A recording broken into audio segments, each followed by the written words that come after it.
భగవతే రుద్రాయ. మనకి సకల కష్టాల నుండి నివారణ పొందాలి అంటే ఇప్పుడు నేను చెప్పబోయేటటువంటి ఈ శివ మంత్రాన్ని ప్రతిరోజు కూడా 108 సార్లు జపించడానికి ప్రయత్నం చేయాలి. అయితే ఈ యొక్క మంత్ర జపము ఒక నిర్ధారితమైనటువంటి సమయంలో మీరు ఉదయము గాని సాయంత్రము గాని లేదా మీరు రాత్రి సమయాలలోనైనా సరే ఈ యొక్క రుద్రాక్ష జపమాలను ఉపయోగించి ఈ యొక్క మంత్ర జపం అనేటటువంటిది మీరు చేసుకోవాలి.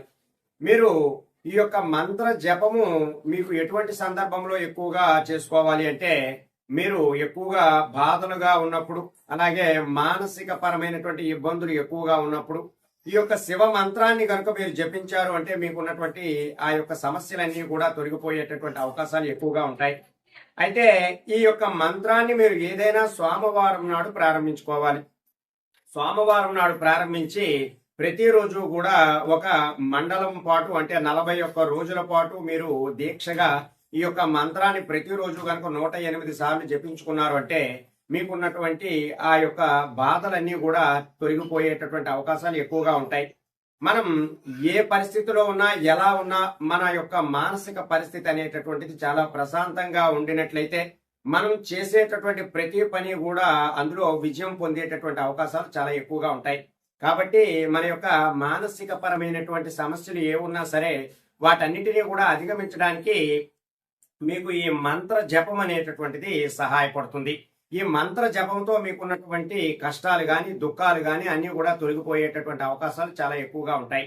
అయితే ఇది శివుడి యొక్క మంత్రం కాబట్టి మీరు సోమవారం నాడు ప్రారంభించి ప్రాతకాల సమయంలో మీరు చక్కగా దగ్గరలో ఉన్నటువంటి శివాలయంలో గాని లేదా మీ యొక్క పూజా మందిరం వద్ద గాని ఈ మంత్ర జపం అనేటటువంటిది చేసుకున్నారు అంటే మీకు ఖచ్చితంగా మంచి ఫలితాలు అనేటటువంటివి వస్తాయి.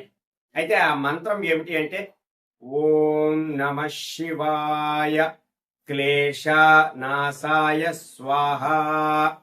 ఓం నమ శివాయ క్లేశ నాశాయ స్వాహ.